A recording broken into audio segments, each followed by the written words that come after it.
അറിഞ്ഞിരിക്കേണ്ടത് mechanism of toxin. So എങ്ങനെ ഞാൻ പറഞ്ഞു ഈ വിബ്രിയോ കോളറ എന്തുണ്ടാക്കുന്നുണ്ട്, കോളറ ഉണ്ടാക്കുന്നുണ്ട്. സോ അപ്പോൾ എങ്ങനെയാണ് ഈ കോളറ ഉണ്ടാക്കുന്നത്? വിബ്രിയോ കോളറ ഒരു ടോക്സിന് പ്രൊഡ്യൂസ് ചെയ്യുന്നുണ്ട്. ഓക്കെ, വിബ്രിയോ കോളറ ഒരു ടോക്സിന് പ്രൊഡ്യൂസ് ചെയ്യുന്നത്. അത് എന്ത് ടോക്സിനാണ്? അത് കോളറ ടോക്സിനാണ്. ആ ടോക്സിന് കാരണമാണ് നിങ്ങൾക്ക് എന്തുണ്ടാകുന്നത്? അവിടെ കോളറ ഉണ്ടാകുന്നത്. ബാക്ടീരിയ കൊണ്ടല്ല. ഓക്കെ, ബാക്ടീരിയ കൊണ്ടല്ല നിങ്ങൾക്ക് എന്തുണ്ടാകുന്നത്? ഡയറിയ ഉണ്ടാകുന്നത്. എന്തുകൊണ്ടാണ് ഡയറിയ ഉണ്ടാകുന്നത്? ബാക്ടീരിയ ഒരു ടോക്സിന് പ്രൊഡ്യൂസ് ചെയ്യുന്നുണ്ട്. ആ ടോക്സിനാണ് നിങ്ങൾക്ക് എന്തുണ്ടാക്കുന്നത്? ഡയറിയ ഉണ്ടാക്കുന്നത്. ഓക്കെ, സോ ആ ടോക്സിൻ എങ്ങനെ പ്രവർത്തിക്കുന്നത് നമ്മളിവിടെ നോക്കാൻ പോകുന്നത്. സോ നമ്മൾ ഫസ്റ്റ് ഫുഡ് കഴിക്കും. ഫുഡിൽ എന്തുണ്ട്? കോളറ ബാസില്ല ഉണ്ട്. ഓക്കെ, അപ്പോൾ നമ്മൾ കഴിച്ച ശേഷം എന്ത് സംഭവിക്കുന്നുണ്ട്? അത് സ്റ്റൊമക്കിലേക്ക് പോവും. സ്റ്റൊമക്കിൽ നിന്ന് എവിടെ പോവും? ഇൻഡസ്ട്രീനിൽ പോവും. അപ്പോൾ ഇൻഡസ്ട്രീനിൽ പോയി കഴിഞ്ഞാൽ എന്ത് സംഭവിക്കുന്നത്? ബാക്ടീരിയ അവിടെ മൾട്ടിപ്ലൈ ചെയ്യും. ഓക്കെ, ബാക്ടീരിയ അവിടെ കോളനൈസ് ചെയ്യും, മൾട്ടിപ്ലൈ ചെയ്യും. മൾട്ടിപ്ലൈ ചെയ്ത് കഴിഞ്ഞ് എന്ത് സംഭവിക്കുന്നുണ്ട്? മൾട്ടിപ്ലൈ ചെയ്ത ശേഷം എന്ത് സംഭവിക്കുന്നുണ്ട്? അവിടെ ഈ ബാസില്ലയിൽ കോളറ ടോക്സിന് പ്രൊഡ്യൂസ് ചെയ്യുന്നുണ്ട്. കോളറ ടോക്സിൻ പ്രൊഡ്യൂസ് ചെയ്യുന്നുണ്ട്. അപ്പോൾ ഇനി നമുക്ക് അറിഞ്ഞിരിക്കേണ്ടത്, സോ ഇത്രയും സ്റ്റെപ്പ് ഇവിടെ മെക്കാനിസം ഓഫ് ടോക്സിനിൽ എത്ര സ്റ്റെപ്സ് ഉണ്ട്? കോളനൈസേഷൻ ഉണ്ട്, ടോക്സിൻ പ്രൊഡക്ഷൻ ഉണ്ട്, ടോക്സിൻ ബൈൻഡിങ് ഉണ്ട്, ടോക്സിൻ ഇൻറ്റർണലൈസേഷൻ ഉണ്ട്, secretion of chloride and water. So 5 important steps ആണ് ഇതിൽ ഉള്ളത്. ഓക്കെ, സോ ഫസ്റ്റ് സ്റ്റെപ്പ് എന്താണ്? നമ്മളെ ഫുഡ് കഴിക്കുക. Okay, ingestion of contaminated food and water. It will reach the intestine. നമ്മളെ ഇൻറ്റസ്റ്റീനിൽ റീച്ച് ആവും. റീച്ച് ആയതിനു ശേഷം എന്ത് സംഭവിക്കുന്നുണ്ട്? അവിടെ കോളറ ബാസില്ലൈ എന്ത് സംഭവിക്കുന്നുണ്ട്? കോളറ ബാസില്ലൈ ടോക്സിൻസ് പ്രൊഡ്യൂസ് ചെയ്യുന്നുണ്ട്. Cholera toxin. ഓക്കെ, അപ്പോൾ ഈ ടോക്സിനെ കുറിച്ച് നമുക്ക് കുറച്ച് കാര്യങ്ങൾ അറിയണം. കോളറ ടോക്സിന് എത്ര സബ് യൂണിറ്റ് ഉണ്ട്? 2 സബ് യൂണിറ്റ് ഉണ്ട്. എ സബ് യൂണിറ്റ് ഉണ്ട്, ബി സബ് യൂണിറ്റ് ഉണ്ട്. സോ കോളറ ടോക്സിനിൽ 2 സബ് യൂണിറ്റ് ഉണ്ട്. എ സബ് യൂണിറ്റും ബി സബ് യൂണിറ്റും. ബി സബ് യൂണിറ്റ് എന്തിനാണ്? അത് ബൈൻഡ് ചെയ്യാൻ വേണ്ടിയിട്ടാണ്. ഓക്കെ, ബൈൻഡിങ് നിങ്ങൾ ഓർത്ത് വെക്കുന്ന ഇതേപോലെ ഓർത്ത് വെച്ചാൽ മതി. ബി എന്ന് പറഞ്ഞാൽ എന്താണ്? ബൈൻഡിങ്. സോ കോളറ ടോക്സിന് 2 സബ് യൂണിറ്റ് ഉണ്ട്. എ സബ് യൂണിറ്റും B sub unit. B sub unit എന്തിനാണ്? ബൈൻഡിങ്ങിനാണ്. എ സബ് യൂണിറ്റ് എന്താണ്? അത് ഈ ബൈൻഡിങ് ആയ ശേഷം ഈ എ സബ് യൂണിറ്റ് സെല്ലിൻ്റെ ഉള്ളിൽ കടക്കും. അതായത് ഇൻറ്റസ്റ്റിനൽ സെൽസിൻ്റെ ഉള്ളിൽ കടക്കും. ഓക്കെ, സോ ബൈൻഡിങ് എവിടെ സംഭവിക്കുന്നത്? നമ്മളെ ഇൻറ്റസ്റ്റിനൽ സെൽസിൻ്റെ മെമ്പറിനിലാണ് ബൈൻഡിങ് സംഭവിക്കുന്നത്. അപ്പോൾ ബൈൻഡിങ് ചെയ്യാൻ നമുക്ക് അവിടെ ആരുണ്ട്? ഒരു ഗാംഗ്ലിയോസൈഡ് റിസപ്റ്റാസ് ഉണ്ട്. ഓക്കെ, അവിടെ എന്ത് റിസപ്റ്റേഴ്സ് ഉണ്ട്? ഗാംഗ്ലിയോസൈഡ്, GM1 ഗാംഗ്ലിയോസൈഡ് റിസപ്റ്റാസ് ഉണ്ട്. അപ്പോൾ ഈ ഇൻറ്റസ്റ്റിനൽ സെല്ലിൽ ഉള്ള റിസപ്റ്റാറിൻ്റെ പേരാണ് GM1 ഗാംഗ്ലിയോസൈഡ് റിസപ്റ്റേഴ്സ്. അപ്പോൾ കോളറ ടോക്സിൻ്റെ ഒരു ഫ്രാഗ്മെൻറ്റ്, അതായത് ബി ഫ്രാഗ്മെൻറ്റ് എവിടെ പോയിട്ട് ബൈൻഡ് ചെയ്യും? GM1 ഗാംഗ്ലിയോസൈഡ് റിസപ്റ്ററിൽ പോയിട്ട് ബൈൻഡ് ചെയ്യും. ഓക്കെ, അതുവഴി എന്ത് സംഭവിക്കുന്നുണ്ട്? എ സബ് യൂണിറ്റ് ഈ സെല്ലിൻ്റെ ഉള്ളിൽ കടക്കും.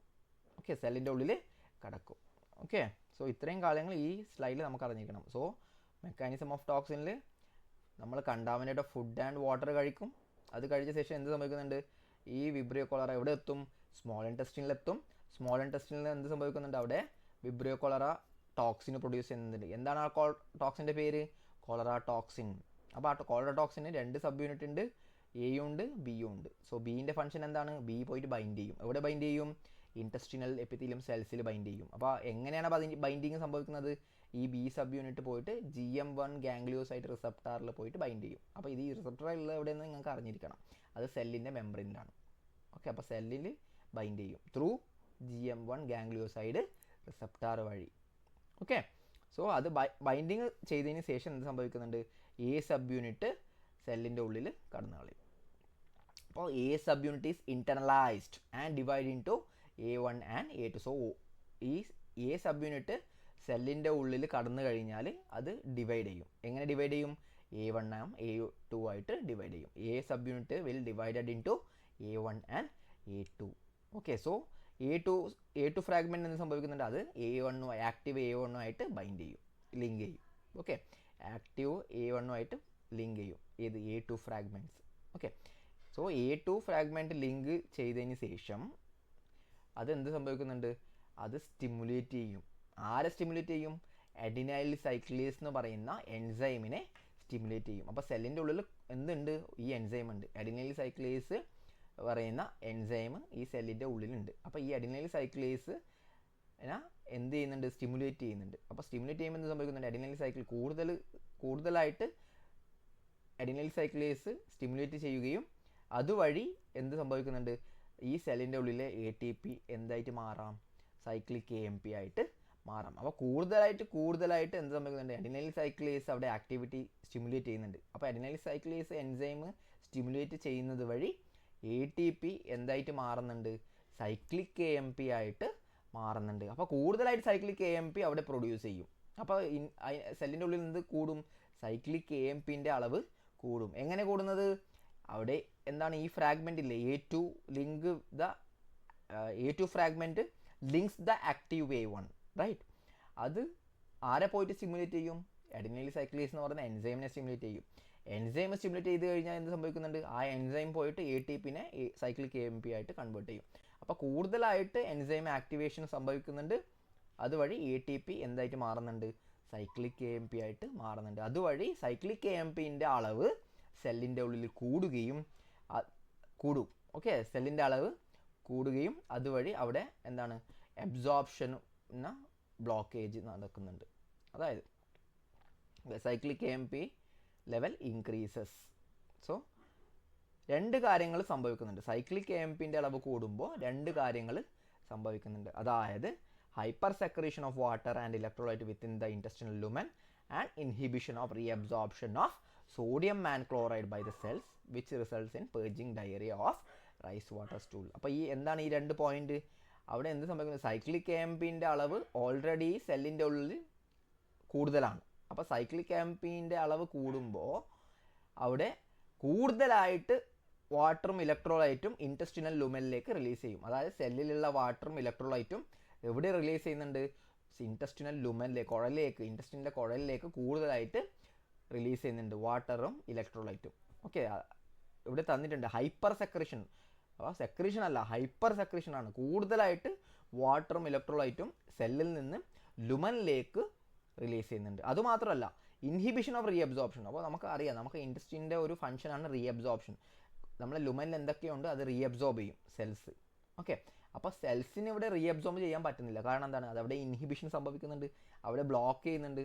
ഓക്കെ, ഈ ടോക്സിൻ എന്ത് ചെയ്യുന്നുണ്ട്? ബ്ലോക്ക് ചെയ്യുന്നുണ്ട്.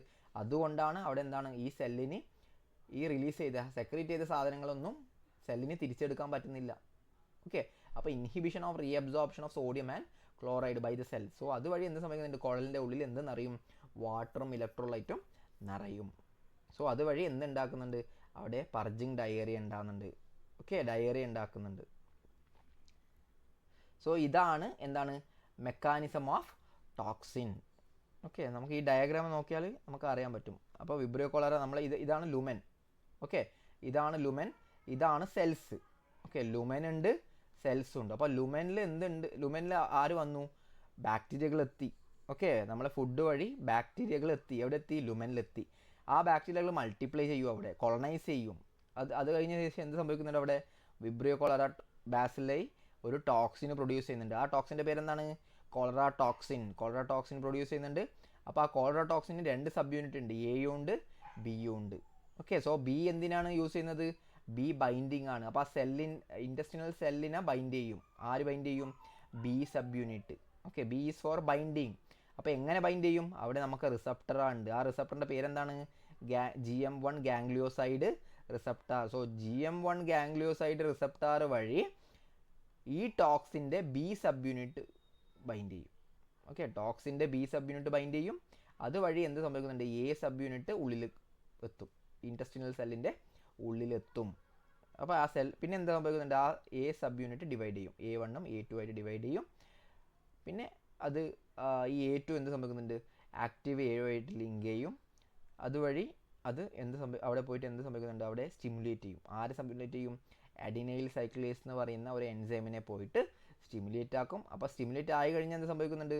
ഈ അഡിനൈൽ സൈക്ലേസ് ATPനെ സൈക്ലിക് AMP ആയിട്ട് കൺവേർട്ട് ആക്കും. ഓക്കെ, അപ്പോൾ സൈക്ലിക് AMP കൂടും സെല്ലിൻ്റെ ഉള്ളിൽ. സൈക്ലിക് AMP കൂടുമ്പോൾ എന്ത് സംഭവിക്കുന്നുണ്ട്? രണ്ട് കാര്യങ്ങൾ സംഭവിക്കുന്നുണ്ട്. അതായത് hyper secretion of water and electrolyte from the cell to the lumen and inhibition of reabsorption.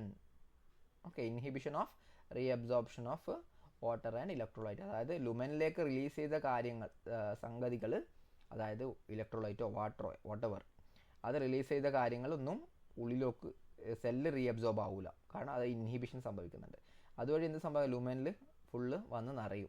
എന്തൊക്കെ വാട്ടറും ഇലക്ട്രോലൈറ്റ് എല്ലാം നിറയും ലുമനിൽ. അതുവഴി അത് ലുമനിന്ന് എവിടെ പോവും?